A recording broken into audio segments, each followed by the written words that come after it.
So I thought to do this video for people who don't consider themselves practicing Jewish, a practicing Jew. You are Jewish from your birth, and you are now like considering yourself, or people are considering you as a conspiracy theorist, or you're awake, or you're looking into the world and you're seeing a bunch of things that you can't really explain, and you feel like there's a lie and you're looking for the truth. You're a truth seeker, or you're a spiritual seeker even, but you're Jewish. These are the people I really want to reach out to, because I feel like that was me maybe 6 years ago, and I didn't really understand the whole picture, because a big part of the picture is Judaism.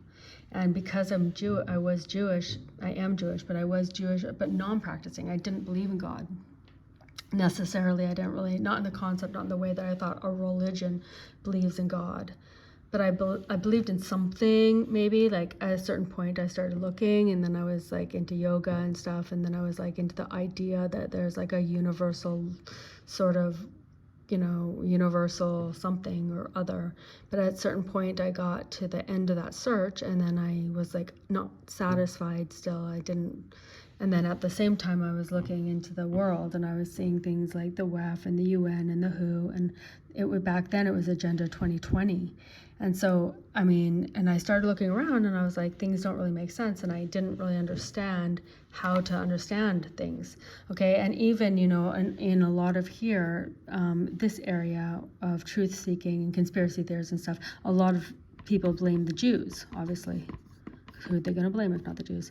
It's the Jews' fault, it's the bankers, it's the this. And I was like, oh no, okay. I was so committed to the truth, which that was all I cared about. I was like, I don't even care. I watched a 6-hour video on Hitler saying why he was right and why the Jews needed to die and everything. And I was like, okay, if that's the truth, then like, let's see what's going on, because I was like completely clueless of everything. Anyway, good news, guys. I did the work for us, and that's not true. But it's a lie within a lie within a lie about the Jews in our reality, and about the state of Israel, which I'll talk about. And it's the Erev Rav. Now, if you are a practicing Jew, or if you know some Torah, you know who the Erev Rav are, okay? I did not know anything. So these are the kind of people I really want to reach out to now, people who are trying to look for the truth, and who are understanding that there are certain things happening in our world that just don't make a lot of sense. Like, it's weird, right, that you, wherever you are, if you're not living in Israel, if you're just somewhere mixed in with other cultures and in different countries and whatever, and it's weird to you maybe that you see like that for example, just in America, that there's so much pro-Palestinian and pro-Hamas support, and that there's people who just like think that everything Hamas did was totally fine. They should do it more, and that Israel does not have a right to exist, and all these things, okay? So we see a lot of things you never thought maybe would be able to happen in today's world, right? So the year, by the way, is 5,784 in the Hebrew calendar. Okay, and this was another concept I found just that was kind of like trippy for me, was I was like, whoa, it's like, that's the year. Like, I didn't even know the year, had no clue. Because of course we think the year is 2023, almost to be 24. But since what and how, and then what happened before that, and how old is the earth, and all this stuff. But if this is a year, and we have an unbroken chain of information, and I'm going to go into this a little bit, because I felt like I really didn't understand this, and I know even people that I talk to, that old friends and old, whatever, and my family even, there's no understanding here of what we're even talking about when we get down to the Torah. We know we got the Torah, we know about Moses, we know something about Abraham, Yitzchak, and Yaakov, and basically, but we don't really understand, I don't think, because if we did really understand, we for sure would be Jews. We would be practicing Jews, and there would be no such thing as a Reform Judaism, conservative Judaism, culturally Jewish and non-practicing, and there is no such thing as an ultra-Orthodox Jew. It's just a Jew.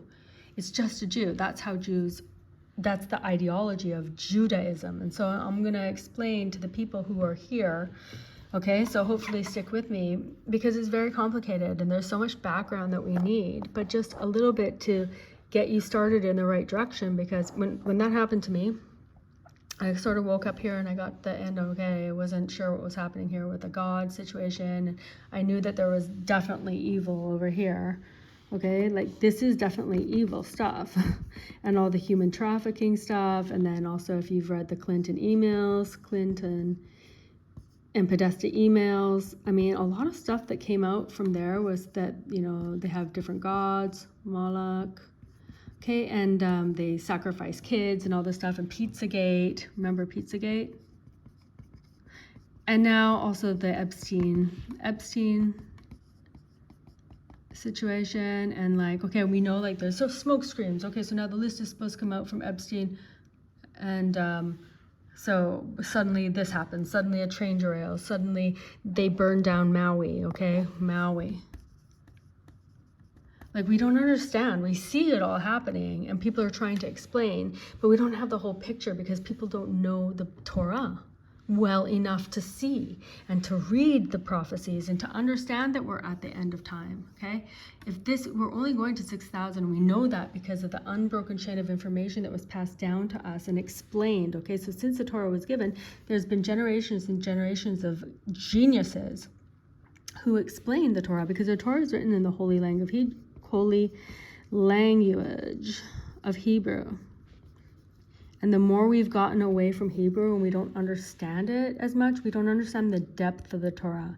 Okay, so when we read it in English or any other language, if we don't know Hebrew and we do read the commentary and stuff, it's not as impactful. It doesn't penetrate to your heart the same way that the Hebrew language does. And one of the things that we're told is also to look into our lives and to see a guiding hand. We have to reflect and we have to see, how did we get from where we were to where we are? Does it make sense? Like, what's the, like, you know, for me, like, I had an experience where I ended up learning Hebrew and I didn't believe in God. I didn't follow the Torah. I didn't care about religion.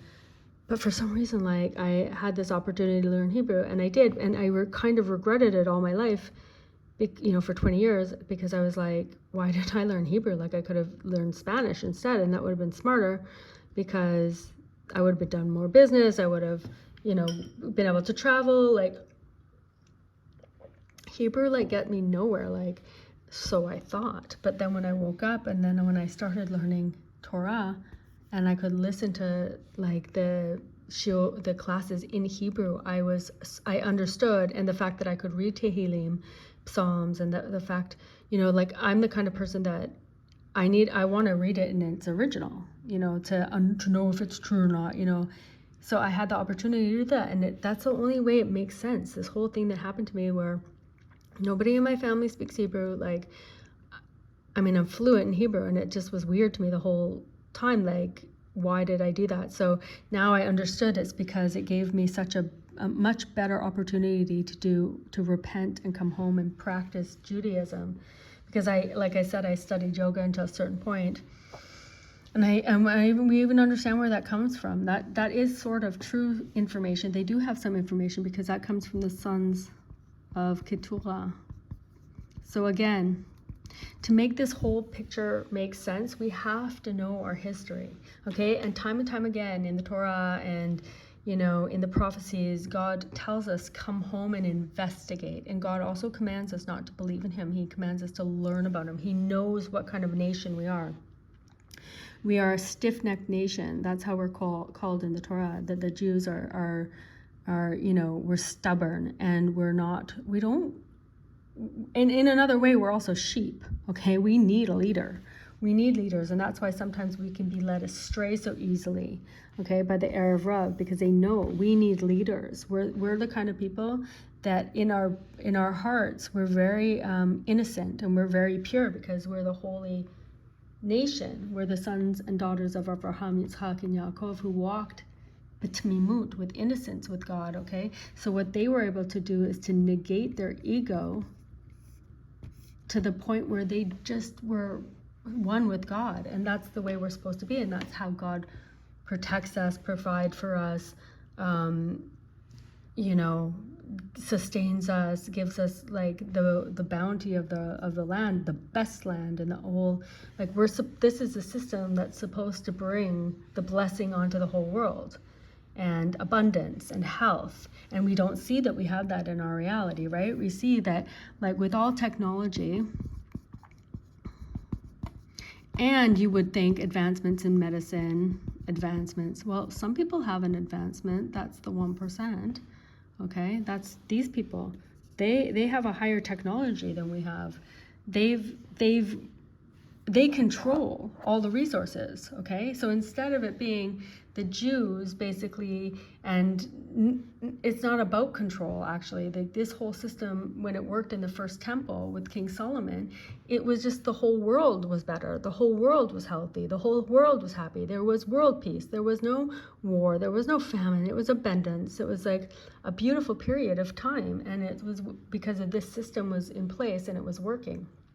Meaning, there was no Jews that don't believe in God. There were no Jews that didn't keep Shabbat and keep, wear tefillin and do the bris and have a mezuzah and do all the things of the Torah that the Torah tells us to do to be pure and healthy. And so we can not have an ego, because our ego, it's like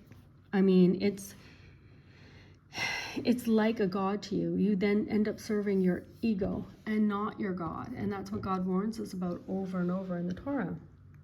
So we think sometimes when we were born here in a different culture that all religions are, kind of the same, and everyone has their own interpretation, and it's all equally possible, and it's all literally just saying the same thing in different ways. And that's not true. That is a lie. Okay, that's part of the lie. But it's not like a lot of these people, they mean to lie to us. They got their traditions. So again, a lot of them got them from Abraham's with the son of Keturah.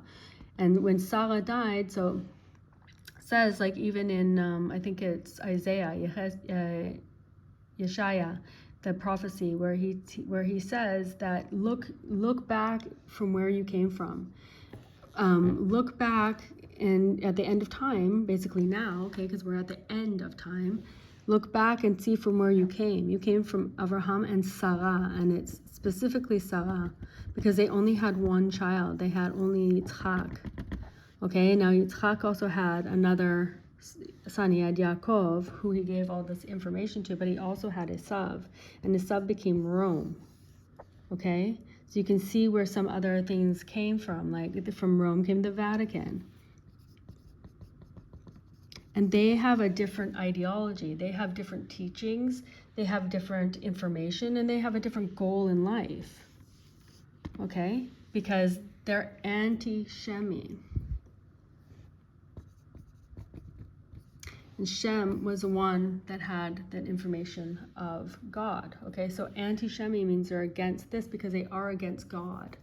Okay? And we can sit all day and explain about anti-Semitism, and I have another class just specifically on that. But when anti-Semitism rises, it's to show you, if you're stuck over here with this ideology and you're not living like a Jew, what you would consider right now as an Orthodox Jew, but what just is in fact a Jew.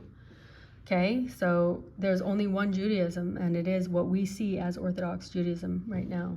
Okay, and it seems maybe unattractive and out of sync with reality, but that's because we have a different reality when we're trying to live this way. Okay, because isn't it weird that everything like technology and medicine, all that thing, you would think things would be the best as they can be over here, at least how they were during the temple. There should be world peace. Don't we have groups of people that work towards peace? Isn't what the UN was supposed to do? And isn't all this globalism supposed to just make us one beautiful nation, all joined together? But what are we joined together in if we're not all joined together in something real and true, like God? Then what are we joined together in? Don't think it's nothing. It is something. It's a new world order. And they are all in this together. They are, the 1% are. Okay? But it's not for everyone else. They want to lock us down into 15-minute cities. They want to control all of the resources and all the food. And they want to give it to you using digital currency, where they can shut you off anytime according to your social value score or whatever. How how submissive, I guess, you are to their plan, or how involved you are in making it happen, which is just evil. It is an evil, okay? So you think there's just evil in the world? No, there's also good. There's also holy. There's holy and there's unholy, okay? And the information of holy and what is good, in fact, is in from this line through Shem after Noah, because there was a flood, and then through Abraham, Yitzchak, Yaakov, the 12 tribes of Israel. One of them was Levi. Moses came from that tribe, and he brought down the Torah. He wrote it down for us. Okay, and from the Torah, from Moses, it went to Joshua. From Joshua, it went to the elders. And from the elders, it went to the judges. And from the judges, it went to the Sanhedrin. And then it went down, and we know all of their names. We have an unbroken history, and you can go back and look, and you're supposed to. So at a certain time, so God knows that we're a stiff-necked people. As a group, we're difficult, and we're not just easily led. And he said, and that's good. That's why we should be like that. We should investigate. We should convince ourselves intellectually. We should look at least at the Torah as an adult and delve into it and realize that if we don't know Hebrew at this point, we're not understanding it correctly. Therefore, I really do suggest that everybody get this series. It's like maybe 19 or 20 books, and it's about all of the Torah. It's Ma'am Loez. You can get it in probably any language. Look on Amazon. Look at ArtScroll. ArtScroll, the website, okay? So everyone should have that. It basically teaches you all of the Torah. Now, you'll see things that a lot of people don't even have time to learn these days, but it takes it from all levels of the Torah. And I just think it's so interesting because I feel like we don't really, like I said, we don't really know our history, our true history. We know, a lot of people know from the Holocaust.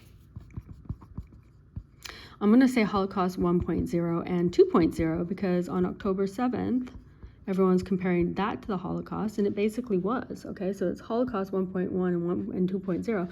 And know that there was an element of globalism involved in that. Why? How do I know that? Why? It hit our farms pretty bad, okay? And it caused also a relocation of a lot of the people from the south up into the center. So it's moving the population into more congested urban populations. Everyone who lived in the south, they lived like with land. They had land of their own. They had, we don't have that in the center, definitely not in the Orthodox areas. I mean, you're in crowded ghettos. So they moved a lot of the population from the south inwards to more concentrated urban centers. Okay, and the farms are suffering. There's no foreign workers, okay, because Hamas for some reason massacred all the Thailandese also. So the whole thing also is part of the plan. Like, don't think anything's not part of the plan. It's all planned. We know that there's a plan. You know there's a plan, and that's why you've been listening to me for 18 minutes. Because you know there's a plan, but you didn't maybe know that there's another plan. There's a plan from God, but it involves us, okay? Because the whole thing, if you remember, I mean, pretty much everybody knows something about Passover when we came out of Egypt. Okay, that was Moses took us out of Egypt. Well, what maybe you don't know is that Egypt is just a system also. Yes, it was actually a country, okay? Because the Torah tells us basically 4 different stories at the same time. It's telling us the pshat, the simple explanation, which is what's written down. So that's the actual story that the Jews went down to Egypt, and there they became enslaved by the Egyptians, and then God came down and he redeemed us and he took us out of Egypt. And we think that's an interesting story. I don't know what some people think about that. And when you do, Pesach and Passover, and if you read the Haggadah, and I don't know if it really sinks into your heart. Like you know on one level it's true probably, unless you really have gotten to the stage where you don't even do Passover and you don't care about it. And I was kind of at that stage, by the way. I definitely skip Passovers if I had something better to do. But now I understand too. It's so complicated, you guys. Like, the universe is 5-dimensional. There's 3 dimensions in the physical. How do I know this? This is all written down in the Sefer Yetzirah, and it's explained by Rabbi Aryeh Kaplan. And that's another thing I want to suggest. You get a handbook of Jewish thought by Rabbi Aryeh Kaplan, who was like absolutely a genius. And he translated the book of the Yetzirah, which explains a lot of how our universe, like from a metaphysical standpoint. And a mystical, like spiritual standpoint also. He also had some meditations and stuff that you could do to know and get closer to God. And so he explains that there is a 5-dimensional reality that we are living in, okay? It's just one world because there's like 4 different spiritual worlds descending in how close they are to God, actual like creator, okay? And then they're very complicated. They have a lot of like moving parts, obviously, but think that all the blessings and all the abundance needs to come down through, filter down through these different levels of reality, I guess, to our physical reality, which is the lowest, okay? And then there's one dimension in the spiritual and one dimensional in time. And we realize how important time is to the Jew and to the system, okay?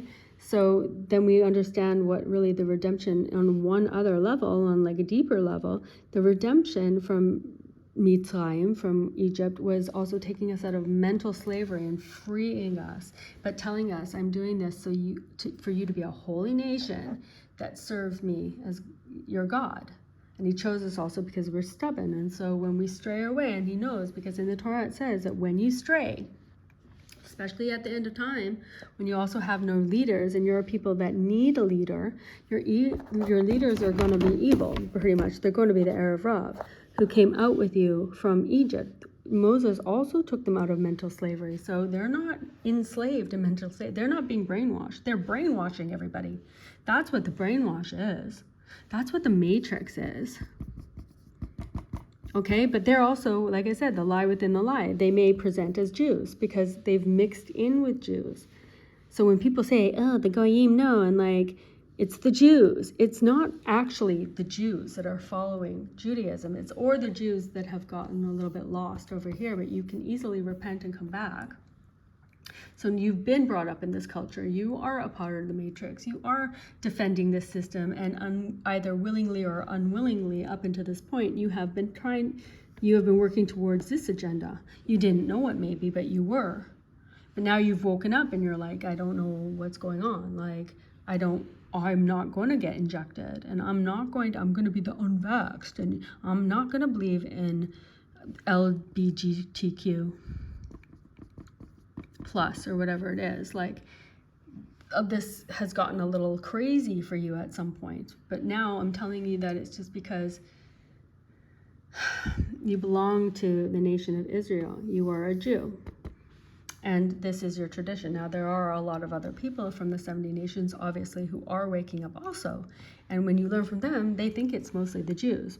I mean, most of them really do think it's the Jews, and like I said, I mean, anything was possible. But it's not the Jews, it's the Erev Rav who present as Jews. So that's like your, what's his name, Burla, from Pfizer. Okay, that's your head rabbis, like that guy in the UK, what's his name, Marvis, who went to the coronation of King Charles on Shabbat. Like, he went into a church, which you're not allowed to do. Jews are not allowed to go into a church because it contaminates them in a way. Meaning, if non-Jews are listening to this, don't get all like, oh, you're disgusting. You think we're not. That doesn't mean contaminated like that, but in a spiritual meaning that our souls are supposed to only be focused on the holy, and that's not our ideology. And so therefore, we're not allowed to go do that. It makes our souls. It affects this the spiritual dimension for us. And for you, there is only one God, but we're commanded, and the other nations are not commanded. If they want to connect to God, then, I mean, you could convert, or you could live like you're allowed. Obviously, you don't have to convert, and you want to believe in God, but just to believe in the God of the Jews, like just. You don't have to practice Judaism, but you have to just believe in the God of the Jews and not believe in anything else. That's the whole concept here, okay? So you're not allowed to go into church, and you're certainly not allowed to do it on Shabbat. You should be doing other things on Shabbat. Like, why are you over there coronating the king of Edom, of Esav? That's not your lineage. Like, the Jew, like, that's ridiculous. So you can see that we have a lot of problems in the year 5784, which we're at the end. This is the end of time, guys. This is also where all the prophecies are speaking to us now. I have other classes on that. There's one from Hoshea ben Be'eri, and I even didn't know about that because I didn't read the prophecies yet. But, I mean, it would be a good time now at the end to read them. So in Hoshea ben Be'eri, I went and looked at, let's see, Hoshea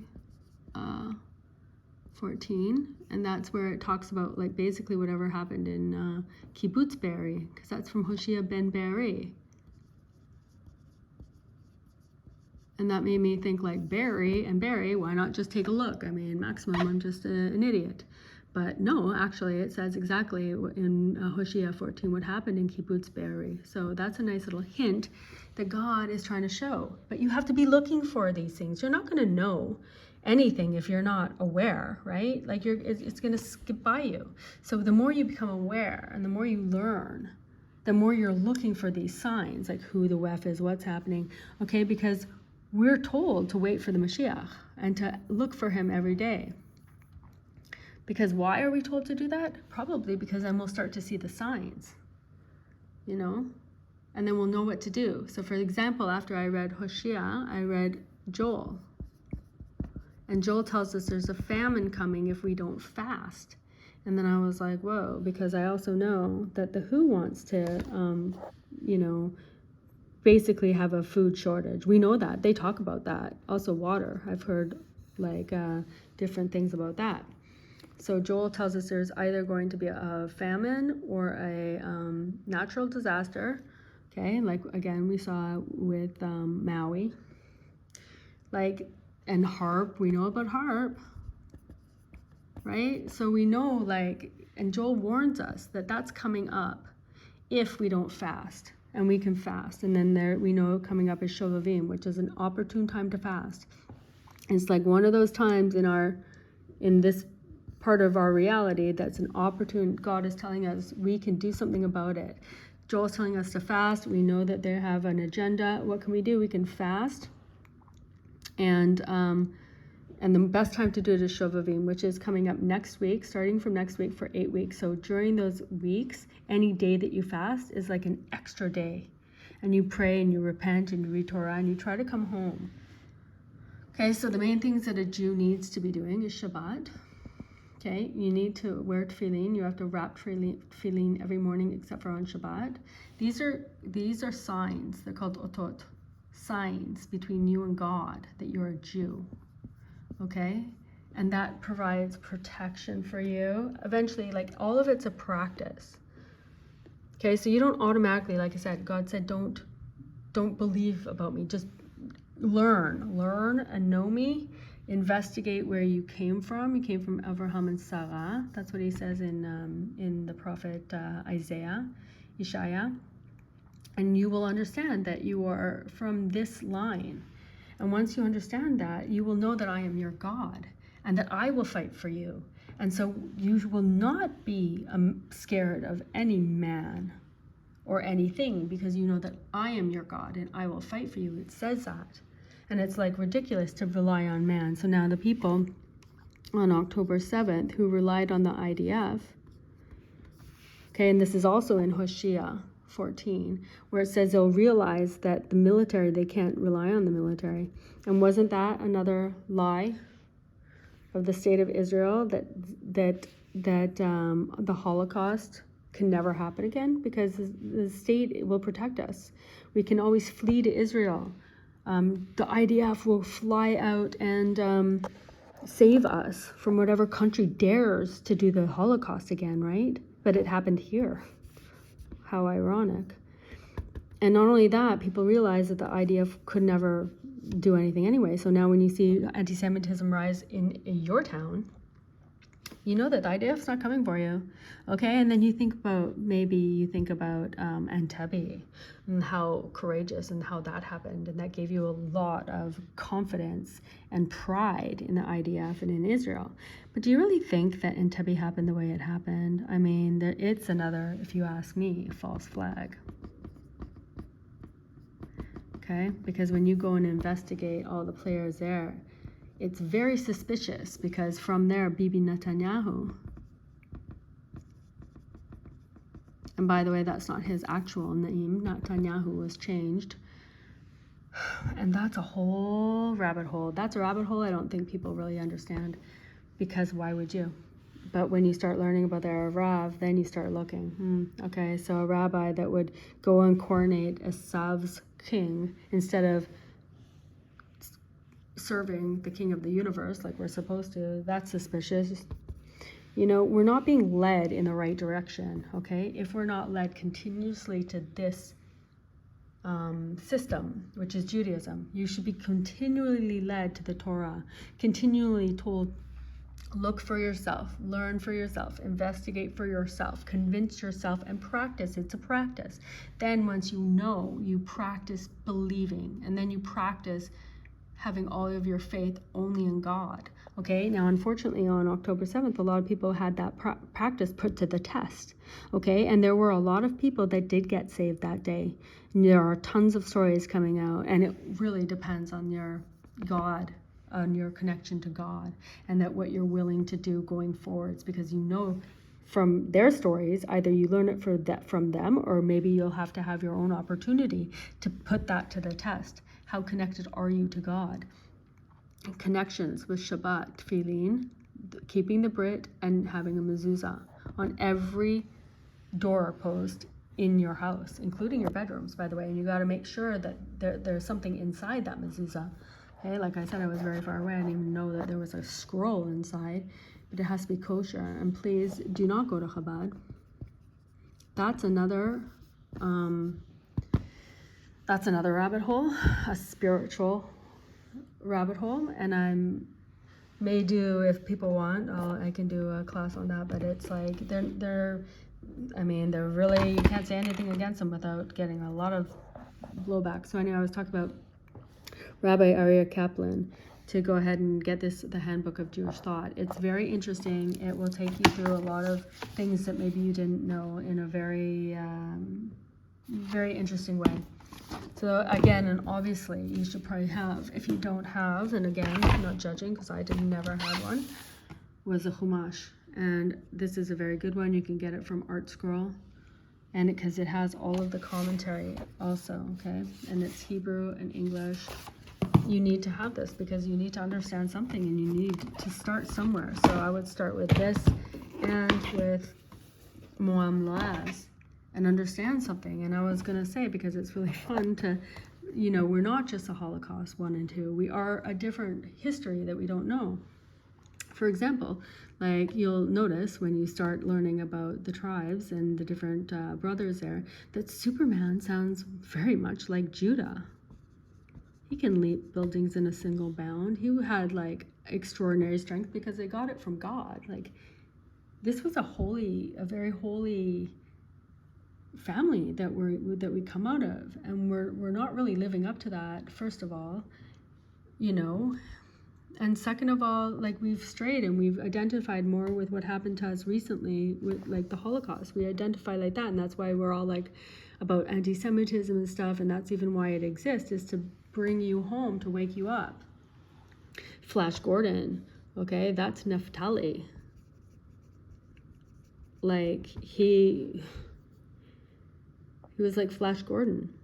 And then the whole tribe of Dan, even this isn't even just like superheroes and stuff, but Dan, like if you look into the ranking system of martial arts, it's the Dan system. Why? Because the tribe of Dan, they were like ninjas.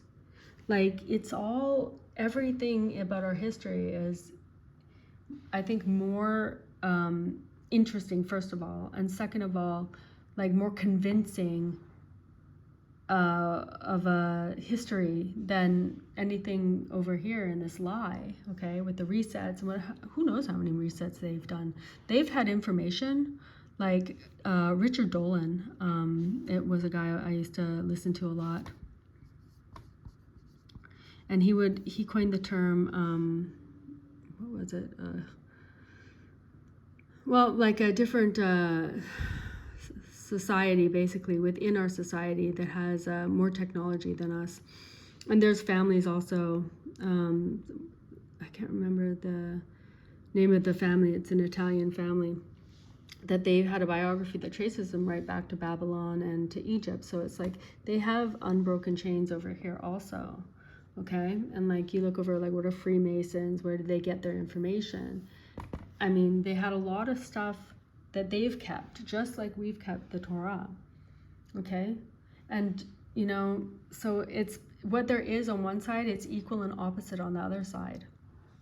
There is a balance. There is a balance. We're actually told that we are the balance. Every Jew individually, we have the power to tip it this way or this way with our actions.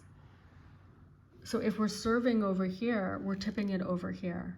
And what we want, instead of New World Order, why didn't I write? Okay, New World Order. What we want instead of the New World Order, obviously, is we want redemption. We want the kingdom of David to be reinstated in our world. And then we want the temple, the third and final temple. And then we want our connection with God to come back to the way that it was during the first temple times, when there's world peace, when there's abundance, when there's health, when there's wisdom and everything. Like you would have thought that it would have been, you know, like some sort of Atlantis or something with technology and with like, you would think that we would be more healthy by now, no? Healthy and abundance, not this scarcity and this poverty and this, you know, like people telling us that we have to stop eating meat and we have to eat bugs, and you know, now they want to give you treated sewage water to drink, like in California. Like they can't do desalinization of the ocean that's like right next door, or like there's not an abundant amount of water, you know, and it's illegal even in California, I believe, to collect rainwater. Like, does it make sense to you? Doesn't make any sense, right? Why? Because it's a lie, and you are looking for the truth. And that's why it's not resonating with you, okay? But it is a practice, okay? So just like one would go and practice, like the things that you practice if you were searching for any sort of spiritual, like even mindfulness, like it's a practice, and the more you practice it, the better you get at it. The more mindful you try to become, the more mindful you are, you know. And so this also goes down again to negating your own ego. That's why one of the things that God says he hates the most is pride, because if you think that you know everything, you're not open to learning anything. And in a way, we are supposed to go innocently with God. We are like sheep. We lack a leader right now, because we're being deceived basically by the heir of Rav, okay? And this is what they are making people think. It's the Jews controlling everything, the bankers, the Rothschilds, the whoever, you know? They're not. And you hear a lot of things like the Khazarian Jews and stuff. They don't really know what they're talking about, you know? They just say Jews. Because it kind of looks like it is at the end of the day. Okay, but the Zionists are also not real Jews, okay? Zionists is not nation of Israel. So the Zionist state of Israel is not a nation for the Jews. Because if it was, we'd have the Torah, we'd have Torah laws in the land of Israel. Okay, and then we wouldn't have any enemies. Why? Because we would be keeping the Torah, we would have the Mashiach, we would have the temple, and we would have God. And so we wouldn't have any enemies. We'd already be redeemed, basically. And then we won't have any enemies. There will be no evil. But see, the thing is that the redemption has not come yet, because there are Jews over here. You, if you're not doing all these things, if you're not in this system of ideology, you're a Jew over here stuck in the nations of Israel, of the 70 nations. Now also, Isaiah says at the end of time that, for our very long exile, because we were exiled, that we will become like hostages in a different ideology. We're like hostages. And in fact, we do pray for every morning, and every time we pray for the release of hostages, in a way, matir asurim, like the imprisoned, because it's like you're imprisoned in this ideology and you don't know. You're asleep here, and we all want you to wake up, all the Jews, because we have to act as a nation. We have to unite with one head and one heart and serve God. Okay, otherwise, your energy and when you're tipping the scale, you're tipping it this way into the 70 nation ideology and helping them build the New World Order. Okay, so you're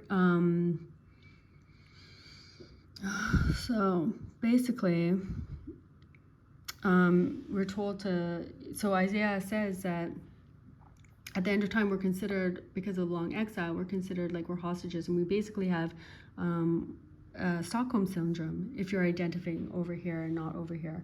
And it's time to wake up. It's time to look into your past and to connect to the Torah. Start doing these things, because once you start doing them, it's called Naseh v'Nishma. Once you start doing them, you will be more motivated to learn why. So you may not feel like the Torah interests you. I've heard that quite a lot. Like, why would I bother? Like, I'm sending people books and I'm sending people, classes from rabbis, and I'm not interested. Please stop sending me. I know you're not interested, okay?